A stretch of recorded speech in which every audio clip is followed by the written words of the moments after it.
MP Developers launching MP Petals வரும் September 13, 14, 15 launching நடைபெறுகிறது. இப்போது குன்றத்தூரில் மெட்ரோ கிராண்ட் சிட்டி அருகில். கால் 8524806806.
ஹேமா கமிட்டி அறிக்கை தொடர்பான மனுக்களை விசாரித்த கேரள உயர்நீதிமன்ற சிறப்பு அமர்வு மாநில அரசுக்கு சரமாரி கேள்விகளை முன்வைத்திருக்கிறது.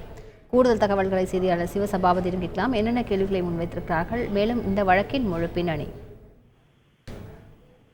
தற்பொழுது பாத்தீங்கன்னா நீதிமன்றத்துல சீலிடப்பட்ட ஹேமா அறிக்கையை தாக்கல் செய்யப்பட்டிருக்காங்க. அதை தொடர்ந்து பாத்தீங்கன்னா தற்பொழுது உயர் நீதிமன்றத்தின் சிறப்பு டிவிஷன் பெஞ்சில முதல் அமர்வுல பாத்தீங்கன்னா கேரள அரசை கடுமையா விமர்சனம் செஞ்சிருக்காங்க நீதிமன்றம். இதுல பாத்தீங்கன்னா இந்த ஹேமா அறிக்கை அதாவது அரசுக்கு பெறப்படுறதுக்கு ஏன் இவ்வளவு காலதாமதமாச்சு, அது மட்டும் இல்லாம பெற்ற பிறகு இந்த அறிக்கையின் மீதான நடவடிக்கை ஏன் எடுக்கப்படல, அதாவது ஒரு எஃப்ஐஆர் கூட ஏன் பதியப்படல அப்படின்னு சொல்லிட்டு கேட்டிருக்காங்க.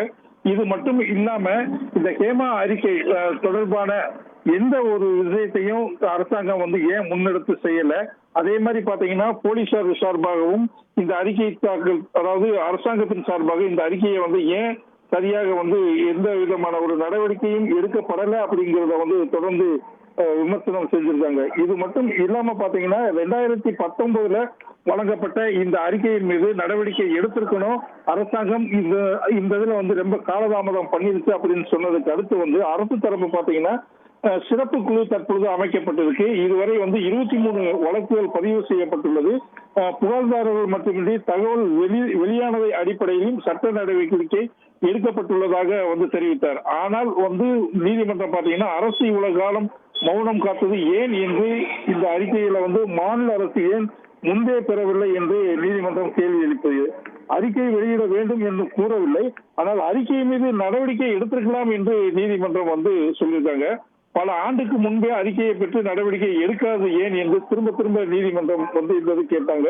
இது திரைப்படத்துறையை சார்ந்த பிரச்சனை மட்டும் ஆய்வு செய்வது மட்டும் இல்ல, இது பெண்கள் சிறுபான்மை அல்ல பெரும்பான்மையர் என்று அவர்களுக்கு பிரச்சனை ஏற்பட்டால் உடனே நடவடிக்கை எடுக்க வேண்டிய இது அரசுக்கு உண்டான ஒரு பொறுப்பு இருக்கு அப்படிங்கறதும் சொல்லியிருக்காங்க. இது திரைப்படத்துறையினுடைய பிரச்சனையாக மட்டும் பார்க்க முடியாது அப்படின்னு சொல்லியிருக்காங்க. பொதுவா பெண்கள் மீது ஏற்படும் ஒவ்வொரு வித தாக்குதலுக்கும் அரசாங்கம் சரியான நடவடிக்கை எடுத்திருக்க வேண்டும். சமூகத்தில் பெண்கள் எதிர்கொள்ளும் பிரச்சனையை இது அதாவது சமூகத்துல பெண்கள் எதிர்கொள்ளும் பிரச்சனையா இது பார்க்கப்படுது அப்படின்னு சொல்லிட்டு அரசாங்கம் நீதிமன்றம் சொல்லியிருக்காங்க. கூடுதல் தகவல்களுக்கு நன்றி Sivasabapathi. MP Developers launching MP Petals வரும் செப்டம்பர் 13, 14, 15 லான்ச்சிங் நடைபெறுகிறது. இப்போது குன்றத்தூரில் மெட்ரோ கிராண்ட் சிட்டி அருகில். கால் 8524806806.